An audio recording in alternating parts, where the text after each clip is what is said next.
Hi, I'm Nick Butler from the Charleston County Public Library. Happy Juneteenth. Today is June 19th, 2020, and I'm back here in Marion Square to talk about the history of Charleston and the monument behind me and Juneteenth, and what exactly, if anything, Juneteenth has to do with Charleston history. Well, it's a complicated story. So let's back up a few steps. On Wednesday, June 17th, Mayor John Tecklenburg of Charleston announced that the city was planning to remove the Calhoun monument, directly behind me, from Marion Square and put it elsewhere. And we've been dealing with this legacy. 2 years ago, we asked our History Commission to come together with the thought that we would just add some historical context to the statue here. Y'all, we couldn't even agree on that. We could not agree to add a plaque and what it might say to add context to the statue. That we must allow this memorial to continue to divide our city while we do that reckoning, however, is not a given. It's not a given. And that is why today I will be sending to this city council a resolution calling for the relocation of the Calhoun statue to a local museum.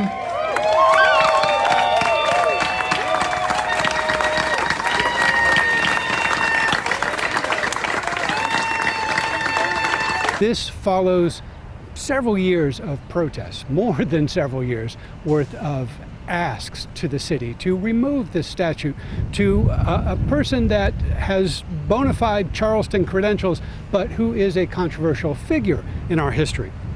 So in his remarks describing the plans to take down the statue on June 17th, Mayor Tecklenburg and other city officials referenced Juneteenth, which is a holiday that's celebrated on June 19th across the nation. And that holiday, tying in with the timing of this announcement, is convenient for history because it gives us an opportunity to talk about two things at once. Those two decisions, the celebration of Juneteenth and the decision to remove the statue, or the announcement of the decision to remove the statue, aren't directly related necessarily, but for our purposes, we're going to talk about them in kind of the same context. So you may have heard a lot about Juneteenth in the news recently. This is a holiday that originated in Galveston, Texas in 1865, when federal officials read parts of President Lincoln's Emancipation Proclamation to a crowd that included people who were enslaved on that island. But those were ostensibly the last people who were enslaved in the southern states to actually learn that they had been freed technically months earlier when the war had ended. And so that became a holiday, if you will. It became an annual celebration in Texas, and many people in this country have celebrated that day, June 19th, ever since, because it marks the last people who were enslaved in this country to hear about their freedom. But it's a complicated issue, this idea of emancipation across the country. So what happened in Galveston, Texas is different from the story of emancipation coming to the enslaved people of Charleston. And that's different from emancipation coming to the enslaved people of Richmond or Washington, D.C., or many other cities in the slaveholding states. So here in Charleston, we have celebrated January 1st as Emancipation Day since 1866. Technically, general emancipation, came to the city of Charleston on February 18, 1865, when the last Confederate troops holding the city evacuated and Union troops sailed over from Morris Island and occupied the city on Saturday, June 18, 1865. So if you'll allow me to make up a word, we might consider that instead of Juneteenth, we'll call it Febteenth.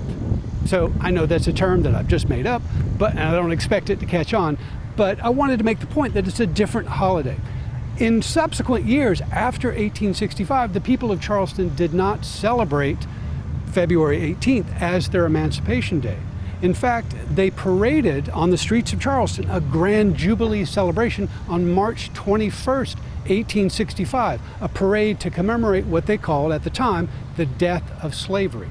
So rather than commemorating February 18th or even March 21st as the end of slavery in Charleston, the people of Charleston elected to adopt January 1st, the date of Abraham Lincoln's Emancipation Proclamation of 1863, as the date to celebrate their annual commemoration of emancipation. So we could spend an awful lot of time talking about John C. Calhoun and his meaning in American history. But if you'll pardon me, I'm not going to go down that road right now. But let's just agree for the moment that John C. Calhoun, as a statesman representing South Carolina, was one of the most vocal defenders of the institution of slavery and defenders of states' rights to continue the practice of slavery.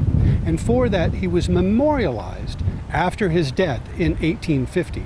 So the statue behind me has nothing to do with the Civil War directly, but indirectly.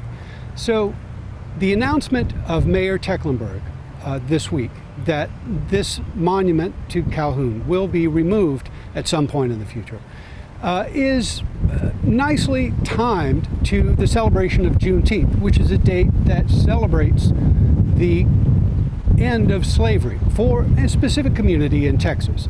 But that date, Juneteenth, has been adopted by many people across the country as a date worth celebrating, the last people in the southern states to learn about their freedom in 1865.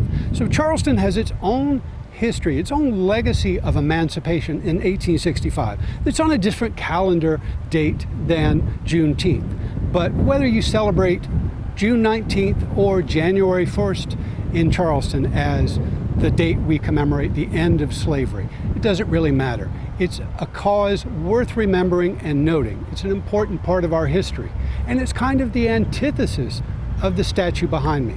So the timing of the mayor's announcement this week is very fortuitous, and history is very much on the surface of Charleston. And that's one of the reasons I enjoy being a historian in this great city and working for Charleston County Public Library. Thank you very much. I'm Nick Butler, and I'll see you in the future.